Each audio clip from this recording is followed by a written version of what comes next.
நாம் இன்றைக்கி பார்க்க போகிறது ரொம்ப சிம்பிளான கிறிஸ்பி croissant தான் பார்க்க போகிறோம். நம்ம எப்படி பேக்கரியில் வாங்குகிறோமோ அதே அளவுக்கு ரொம்ப பர்ஃபெக்டாக நம்ம வீட்லேயே பண்ணலாம்.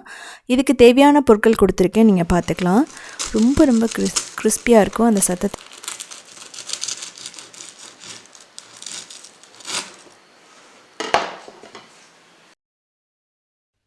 ஸோ கடையில் பார்த்தீங்கன்னா எப்படி செய்வாங்கன்னே தெரியாது.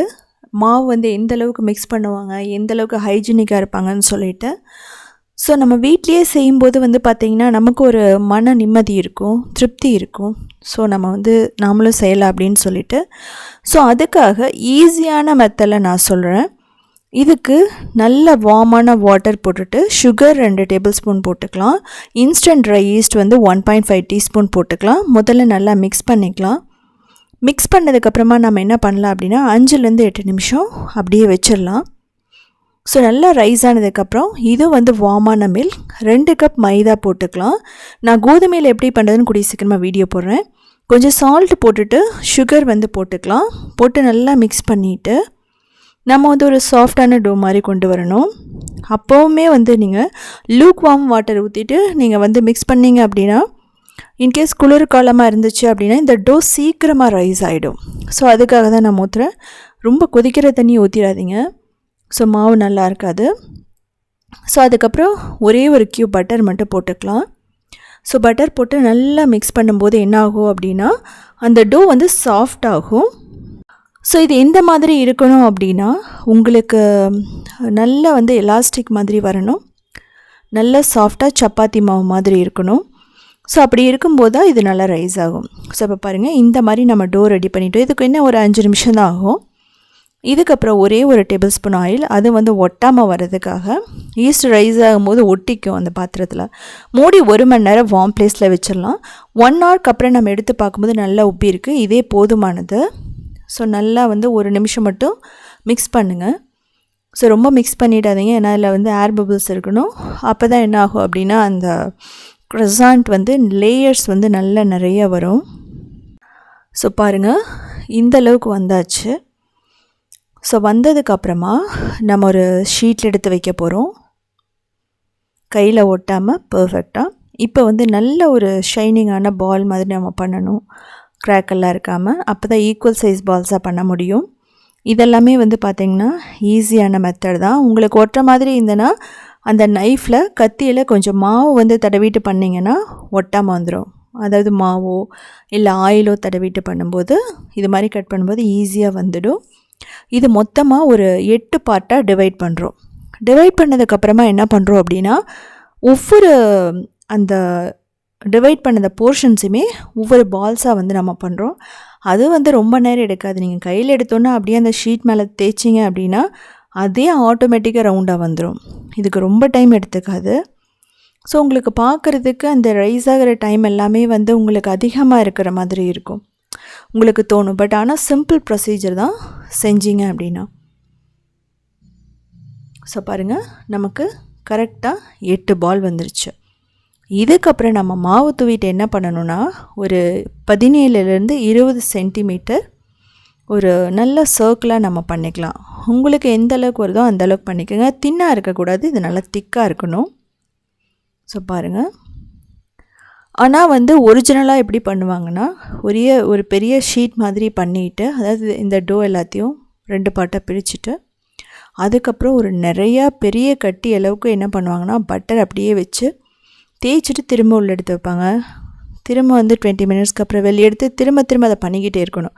நாம் அப்படி ஃப்ரிட்ஜில் ரொம்ப நேரம் வைக்கணும்னு அவசியமே இல்லை. ஒரே ஒரு தடவை மட்டும்தான் வைக்க போகிறோம், அதுவும் பட்டர் செட் ஆகிறதுக்கு, அவ்வளோதான். இதுலேயே பார்த்தீங்கன்னா 8 லேயர்ஸ் வந்துடும். ஸோ அப்படிங்கும்போது அதை ரோல் பண்ணும்போது நிறைய லேயர்ஸ் இன்னும் வர ஆரம்பிக்கும். ஸோ பாருங்கள், இந்த அளவுக்கு இருக்குது. இப்போ நாம் என்ன பண்ணலான்னா அந்த ரெடி பண்ண அந்த ஒரு ஷீட் எடுத்துகிட்டு ஒரு 100 கிராம் சாஃப்டான பட்டர் எடுத்துகிட்டு அது மேலே தேய்ச்சிடலாம். தேய்ச்சிட்டு இதை மூடிக்கலாம்.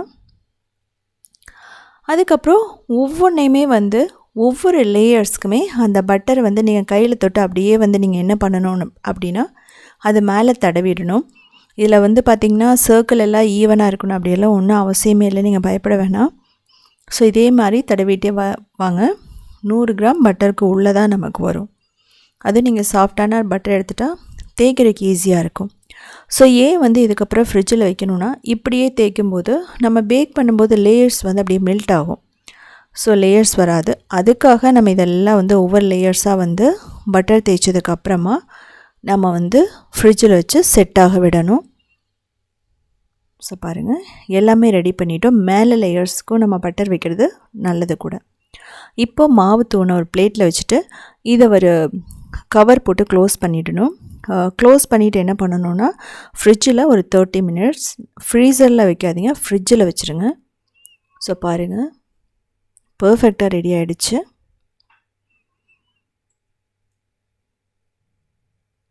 நல்லா செட் ஆகிடுச்சு பட்டர் அந்த லேயரோடு சேர்ந்து. இப்போ என்ன பண்ண போகிறோன்னா, மாவை தூவிட்டு நல்லா தேய்க்க போகிறோம்.